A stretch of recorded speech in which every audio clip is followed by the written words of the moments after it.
Steady, a podcast where you get to follow along as we figure out how to build and run a SaaS. I'm Brian. And I'm Benedict. Each week, we'll give you an honest peek into our lives as we work on our products and keep the lights on with consulting. Today is February 12th, and I'm feeling happy. This is episode number 28, and I am feeling spent.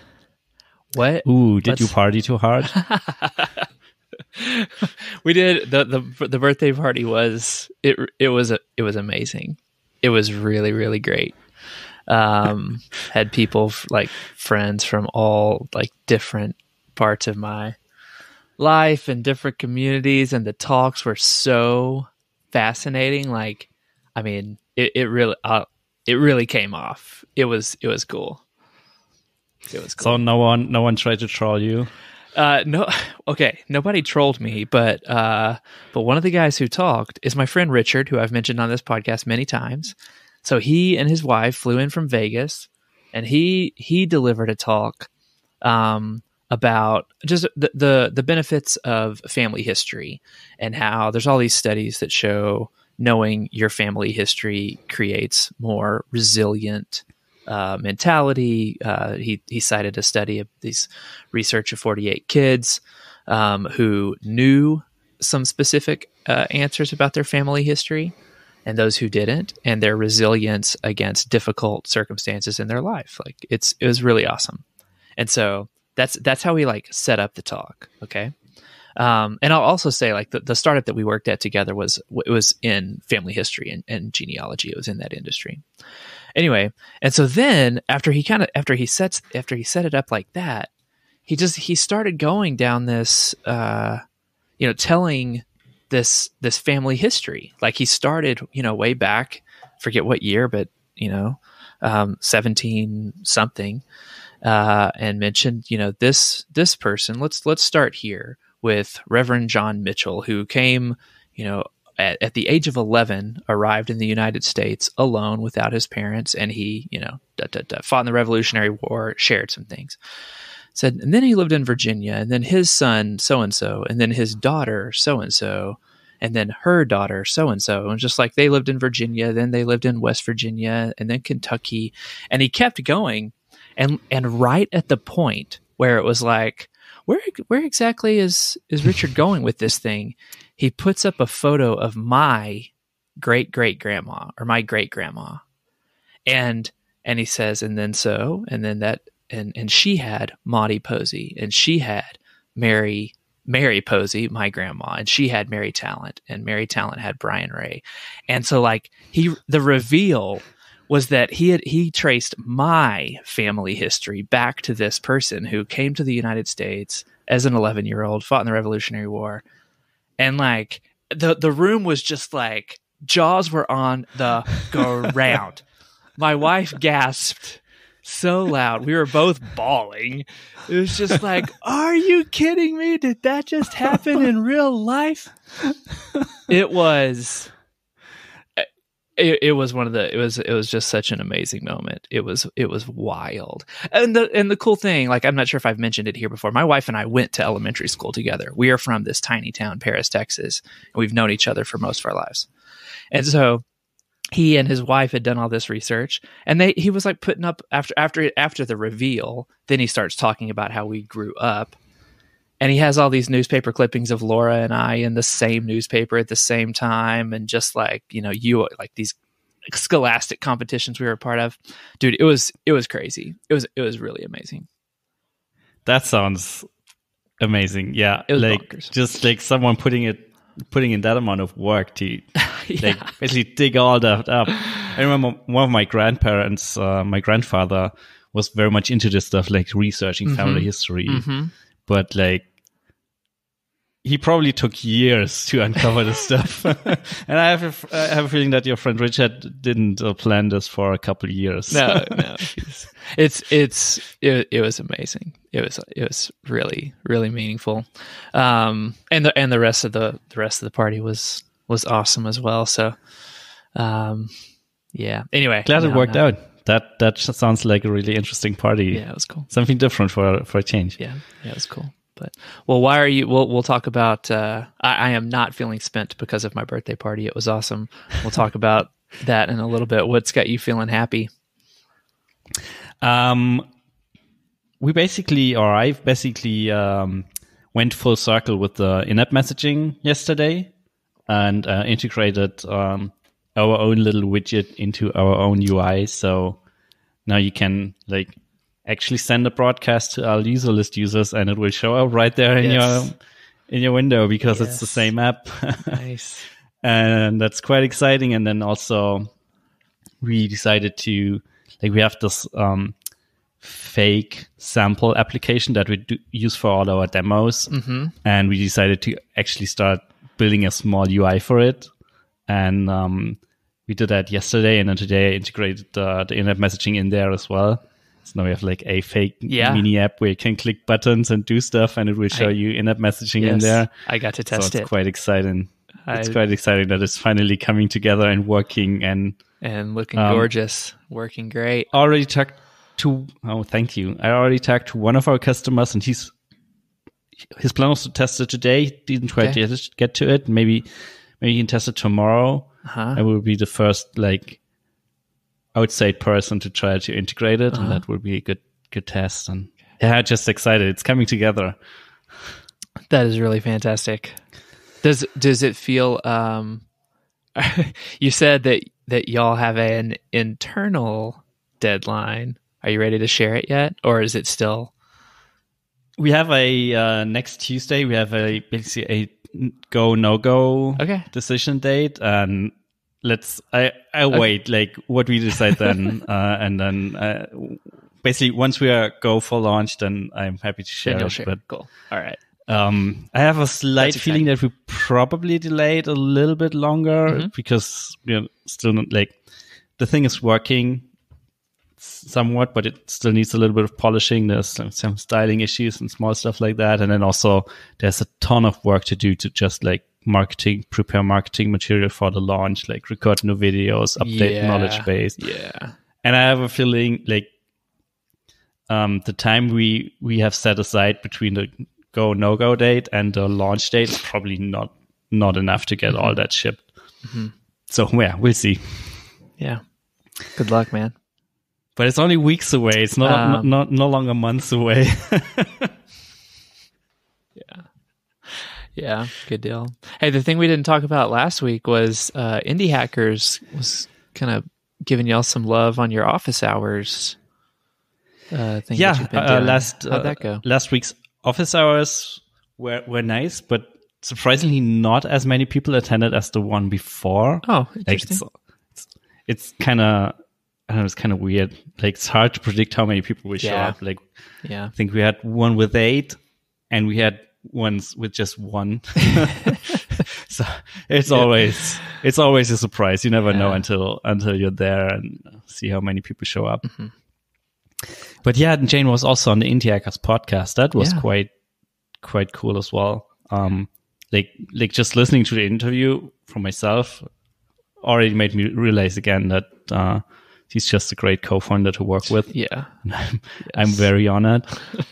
And but also the feedback from other people about this interview was pretty great. And I think a couple or 1 or 2 people mentioned that they started a trial because they listened to the interview. Yeah. So cool. Yeah, that was cool. I was going to ask if there was a noticeable uptick in visits or trials. I think a small uptick in trials, but it's really noticeable in website visitors. There's a real spike in the graph. Interestingly enough, at the same time, we started doing some paid advertising. So at first I was the paid ads are working. But when you look closer, it was no, it was the podcast interview. Funny. Yeah. Not those channels. What else? Looks like you got a big customer. Yeah, that's already something that happened a couple of weeks ago. But we got a new customer who's also a listener of the podcast, and they happen to be our largest customer yet on the enterprise plan. So want to give a shout out to Aaron. Nice. Hi, Aaron. Thanks for signing up.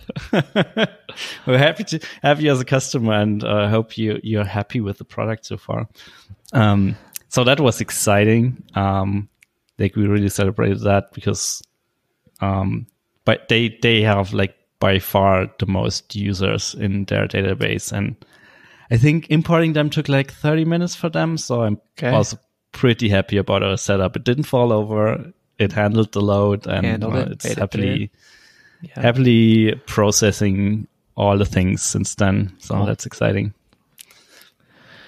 Good deal. So what's going on with you? Oh, you're not spent because of the party. So what else is going on? Yeah, I guess I am just where to even start other than to say like January was by design, and also by coincidence, just on the consulting revenue side of things was way down. And so, which, how to even tie all of this together, which would have been fine if along that way, February, we're setting up to be, an average month as well. Well, it's not. And the pipeline is very dry. And so, it feels like, the shift from doing design and development work, like, that being the core, like, or what I primarily get hired for, shifting from that over to more of the product consulting, strategy, advice, side of things, like just super, super clunky. Has not worked, frankly. And so that has just never really hit its stride. So, so financial conversations are happening, over here at the Ray House. And like, we've got a runway set aside for this. But it's also, I'm not going to wait until the runway is, until we're at the end of it to start thinking, okay, it's time to start putting feelers out there. Like, did this for a while. I mean, it's 2.5 years now. But is it the first time that the pipeline's kind of dry since you started out? Dry, yes. Yeah. Okay. Yeah, for sure. It was, it's always tough. Yeah. I think also it's easier. It is just easier to pitch and sell. We'll build your app, like, okay, I need one of those. We'll do it for you. And so just in trying to shift away from doing less production work, and, more strategy work, that has just been really difficult, at the same time of trying to figure out how to build, and run a SaaS, at the same time as being self-employed. Like, I am just really struggling with it. Yeah. So I guess I would. How much? Go ahead. May I ask? Like, how much runway do you have? Like, how many weeks, months? Oh, I mean, there's. Well, let me just do the actual. Okay, in savings, like ready to spend, like a good 6 months. Like that's the full, but that's not how much I am willing to. Like, let me like put that distinction there too. It's an emergency liquid fund, not a willing to burn this all the way down fund. Absolutely. And so there's a difference between, what we have there to use, and how much I'm willing to spend of it. And how much I'm willing to spend of it, like, 3 more months of, and if projects come through and like it bumps it up a little bit, and, it can, even like have some good months and replenish it, like that's all definitely possible. I'm just wanting, for the sake of being open and transparent and sharing the like real facts of this journey. right now the conversation is, okay, what are we gonna, what's this looking like right now? Okay, right now it looks like it's not sustainable. And so if next month looks like this month, then this is not going to continue to work. Yeah. But I mean, it's still good that it's not like a hair on fire situation that you need to like get some work tomorrow and like have to make any like kind of stupid decisions on what to work on. It's not a hair on fire situation that I need to pull the cord on this and find a full-time job tomorrow. It does feel close to hair on fire. I need to find a way to make my offerings pull in some frickin' income for March. Mm-hmm. It feels like absolutely. It feels like the alarms are going off to me. And are you set on like continuing the product consulting route, like of? I feel like that's I feel like I just have to be as objective as possible and say that's broken. You know? So my choices are what feels like reverting and being like, yeah, I'm a developer with some design chops and I know product. I can build your app, which I don't want to do. But maybe I have to get over it, Brian. That's choice one. The other is that, I mean, there are opportunities on the horizon and on the remote training and coaching front. I've been talking to a handful of people who are well known. Don't want to share anything publicly yet. And about pairing up on some stuff and being a part of their consulting network to do remote training and coaching. That would be amazing, but those things take a little bit of time to develop and come to fruition. Yeah. And there's the sense within me that the pivot to focusing on remote work and the traction that I've been getting there and seeing, it may have come along a little too late this time around. Yeah. Do you think there's a possibility to just take on one development project, one small one that to bridge the gap between now and when the other stuff closes or whatever? Yeah, I think the answer is yes. If I'm sitting here saying, okay, it's alarm time, get creative, think through all the options, for sure one of the most likely routes is to go back to my happy clients and see if they have work or ask for referrals in the same line. So that's your backup plan of sorts. Do you think you can drum up with something with your existing clients there? Well, yeah, that should probably just not even be my backup plan, but my current, what am I doing for the rest of this week? Drumming up some February and March business, while I allow these, where I want to take the business, while I allow it to continue to kind of flower.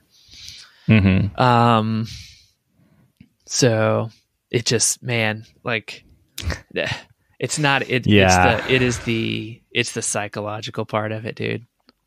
Absolutely. I totally know the feeling.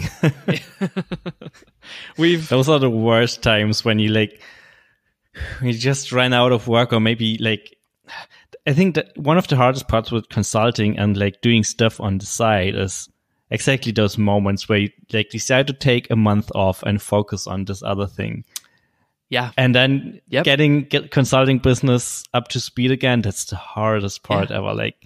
Once it's kind of running and you have contracts flowing and maybe can just renew the existing contracts and stuff that, that's kind of easy. Yeah. But starting from a total stop and getting back going with anything consulting wise is always a big struggle. So, Yeah. And there's so many traps to fall into as well. Like, I remember I've been going through phases like this a couple times in the past, and I remember one of the first times when I basically said yes to the first thing that like knocked at my door, and it was a shitty project and I hated it. And a day later, a really amazing project came along, and I wasn't able to commit to it because like I already agreed to the other thing. Mm-hmm. So yeah, it's always, but like, not sure if it really helps, but from my past experience, like some project comes along at a, like every time, like at the right moment. You're stressed out, and then usually something comes up, and maybe if it's not like the first one that's like kind of great, then just say no and wait a little longer, and the second one or the third one will be a good one. Yeah. It always works out. Yeah. I think. Hopefully. Yeah, no, hopefully. Like I'm not calling it.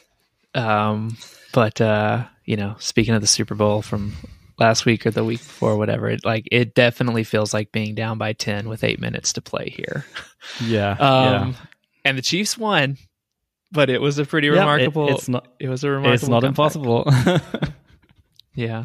The other metaphor I was thinking through is my wife and I have been watching this incredible show it's on Hulu and Amazon Prime both. It's called Alone. And it's actually a History Channel reality show. But it's not like it's not like a typical reality show. So what they do is they take these 10 people and they drop them in the middle of the wilderness. This one's like actually in Vancouver Island, and which has brutal weather. They drop them all by themselves with like 10 items, and then the game is to see who can last out there the longest. Mm-hmm. And it's just this amazing, demonstration of ingenuity and survival skills, but mostly psychology. And it's just so fun. Like we've been watching this one season, and these people are just like, they're doing amazing.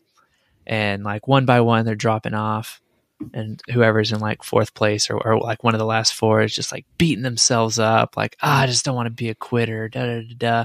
And I'm shouting at the screen, "You've done good. Stop like you don't have to win. You tried. You're awesome."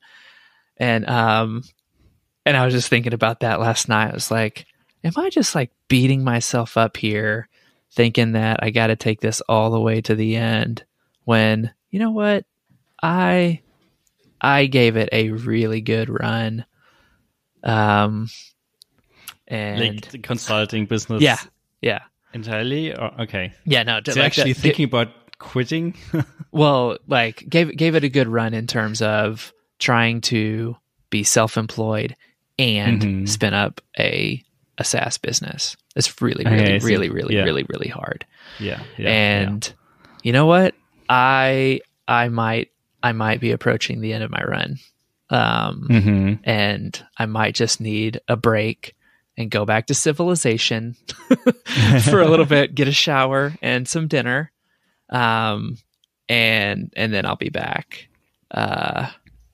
So I don't know. Yeah. Well, I don't know, man. I don't know which side of this balance beam it's gonna land on. Yeah.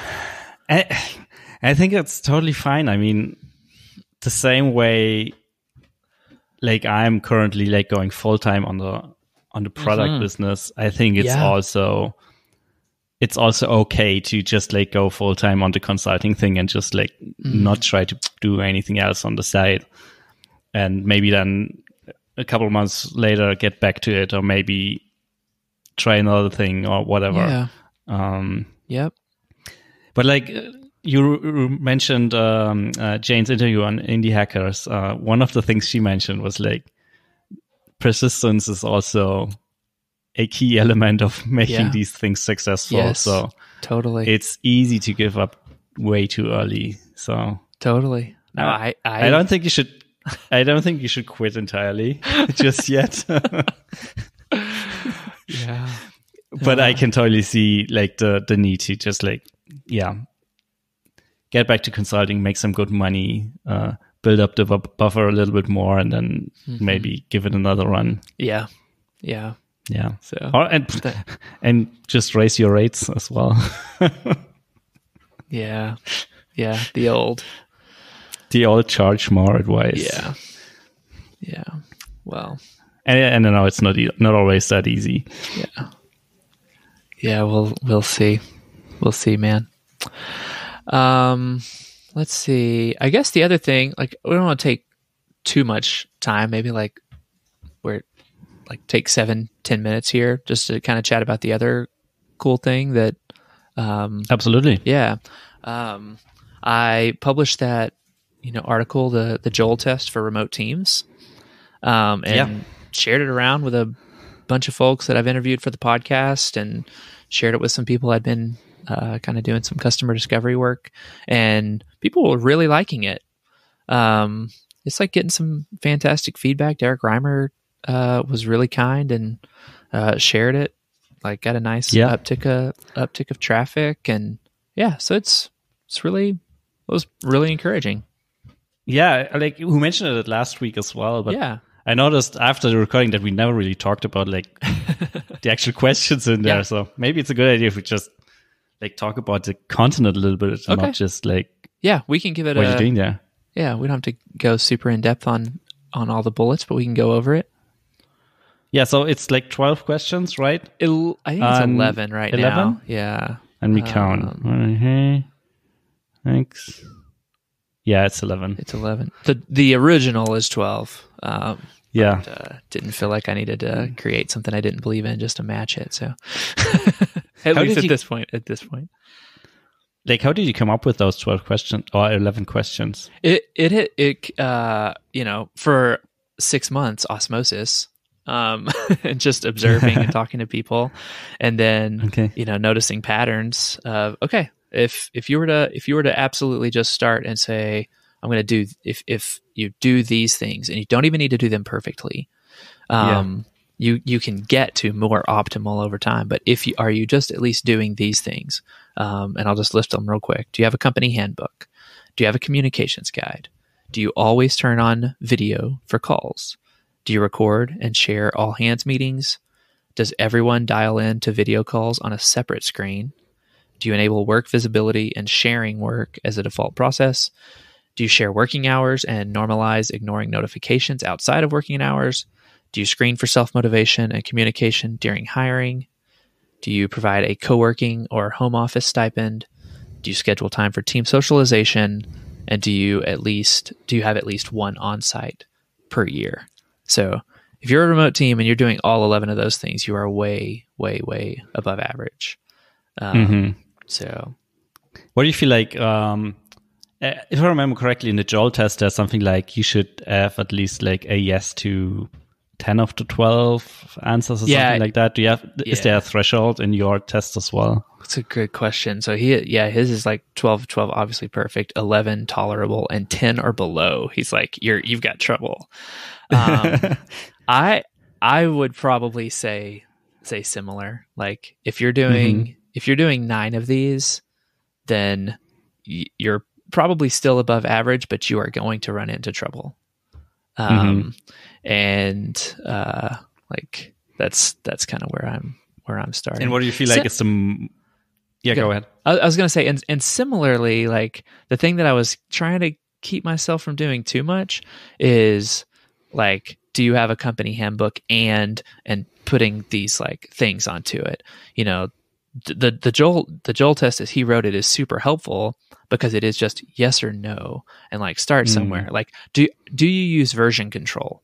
Okay, yes or no. Like, it's not, do you use version control and follow this particular Git flow and have these policies in place for branching? Like, you can get into minutia on every single one, no doubt. Absolutely. The utility here is yes or no. And if you're a no, and you probably are on a few, just fix those. Like, start there. Where you it probably also makes it easier to just adapt it. Like, it's always intimidating if you have like a long to-do list of things you need to figure out. And this way, it's only like 12 things, and if you're lucky, you already ticked off half of them. Yeah. Yep. Yeah. What do you feel like is the most important one? Like the most important of those questions you should definitely have a yes answer to? I mean, the thing that I'm now thinking through and analyzing on it is I think it depends on your company size. Which is to say, like at a company of 3, do you have to have a company handbook yet? Like it's probably okay if you don't. It's probably also going to happen that as you grow, you continue to put it off, and then it is going to become a problem. So if you can do it now while you're while you're small, then yeah, go ahead and do it. But you know, do you have a company handbook when you're a company of 3 versus a company of 20? Like the importance there is I think definitely different. Same thing with recording and sharing all hands meetings. Like you should be doing that as a small team, so that when you do bring people on board, you've got those things archived. Not that you would make somebody sit down and go back and watch 40 hours worth of company meetings, but like if big decisions, like pivotal moments happen in company history, you're able to refer back to it and have that archive. Like that's just something you ought to do. Yeah, so that is to answer the question. I'm not trying to like be dodgy, but like I do believe strongly that the answer is it depends on company size. So yeah, I think though the one that as I look back on why did my previous startup struggle so much with remote work? Man, I feel like a lot of it had to do with having a communications guide. Like, I do think that is something important, even if you're a super tiny team, as setting expectations of, response time in a given channel, and where should particular types of requests go, and let's all agree to it and do it no matter what. If one person is constantly thinking that people should be responding on Slack, and another person is subconsciously like, I think we should be a calm company and use email, and you haven't talked about that and codified it, that matters no matter how small you are. And so absolutely, that's where my thinking is at right now on these. Always helps to have everyone on the same page, and I guess the communications guide kind of solves that, at least in part. That's cool. Well, and because communications is a number 1 or number 2 struggle no matter what. And so getting at least something in place there, I think is important no matter your size. Yeah. You don't have to tell me online, but I'm curious how user list scores. I mean, I can answer them real quick. Like, we don't have a handbook. We kind of have like a document with shared values. Does that count? I don't know. We don't really have a communications guide. Okay. Because we just in Slack all day. Yep. We always turn on video for calls, so we at least score 1 yes. Do record and share all hands meetings. Sometimes when we think it's an important conversation, but like not all of them. Okay. Does everyone dial into video calls on a separate screen? Oh yeah. That absolutely, because there's no way we can share a screen. Yeah, there's no conference room with 6 people for marketing. Yeah. Do you enable work visibility and sharing as a default process? We recently started doing this. We don't really have stand-ups, but we have the weekly meeting with Jane and I, where we basically talk about what we're doing this week. Okay. So that's kind of that. That's a yes. And we also introduced a progress channel where we basically give an update almost every day about like what we did today, what we accomplished today, and what's like moving forward. Totally. And we had that in the past, but it was kind of hard to keep up when you're like not doing it full time. Basically, like, you do a small thing there and a small thing here, and then you forget to post it. And so but now that we're full time, we're doing this again, and it's quite nice. Do you share working hours and normalize ignoring notifications outside of working hours? We kind of share working hours a little bit. How do you do that? Well, we have like both Jane and I have our like working times, and they kind of overlap a little bit. Okay. Like Jane works a little bit later than I am, but she's also 2 hours ahead, so it kind of works out. Yep. Do you screen for self-motivation and communication during hiring? I guess we did in a way. Yeah. Yeah. But we're not hiring at the moment. Well, do you provide a co-working? You're both self-motivated in that you work for yourself. So I think that was that was a self-selecting thing there.